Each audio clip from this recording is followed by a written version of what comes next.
आदाब, आप देख रहे हैं जी सलाम डिजिटल। आपके साथ मैं हूं रम Khan. Chandigarh university video leak मामले के बाद से सभी तरफ सोशल मीडिया प्लेटफॉर्म्स की प्राइवेसी को लेकर चर्चा तेज हो गई है। सवाल यह है कि कई बार जब हम पब्लिक प्लेसेस पर होते हैं तो हम कई लोगों के कैमरे में कैद हो जाते हैं जिनके बारे में शायद हमें पता भी नहीं होता। तो क्या इसके खिलाफ हम कोई एक्शन ले सकते हैं? इस वीडियो में बात करेंगे इसी बारे में। सबसे पहले आपको बताते हैं कि अगर कोई आपका वीडियो बना ले बिना पूछे और अपने चैनल पर अपलोड कर दे तो क्या आप उसकी शिकायत कर सकते हैं। तो आपको बता दें कि जी हाँ, आप इसके खिलाफ एक्शन ले सकते हैं। आप उसे हटाने के लिए कह सकते हैं, लेकिन अगर कोई फिर भी ना हटाए तो आप साइबर सेल या फिर अपने नजदीकी पुलिस स्टेशन में शिकायत दर्ज करा सकते हैं। इसके अलावा औरतें महिला आयोग का भी सहारा ले सकती है, वहां जाकर भी वो शिकायत दर्ज करा सकती है।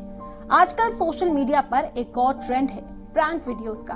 आपको बता दें कि आप उसके खिलाफ भी एक्शन ले सकते हैं। अगर आपको पता चले कि आपको बिना बताए या आपसे छुपकर आपका कोई वीडियो रिकॉर्ड किया गया है तो आप सीधे एफआईआर दर्ज करा सकते हैं। और अगर आप किसी सोशल मीडिया प्लेटफॉर्म पर अपना वायरल होता हुआ वीडियो देखें तो जिस प्लेटफॉर्म पर आपका वीडियो वायरल हो रहा है उससे वीडियो या तस्वीर हटाने की अपील की जा सकती है। हर सोशल मीडिया कंपनी का एक ग्रीवेंस रिड्रेसल सिस्टम होता है जहां वीडियो हटाने की अपील की जा सकती है।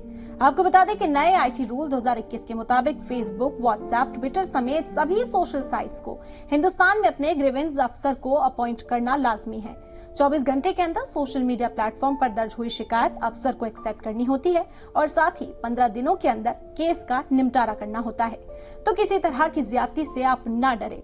अगर आपको कोई ब्लैकमेल करने की कोशिश भी करता है तो आप आसानी से लीगल हेल्प लेकर मामले का निपटारा कर सकते हैं। इसी तरह की और इन्फॉर्मेटिव वीडियोस के लिए देखते रहें जी सलाम डिजिटल।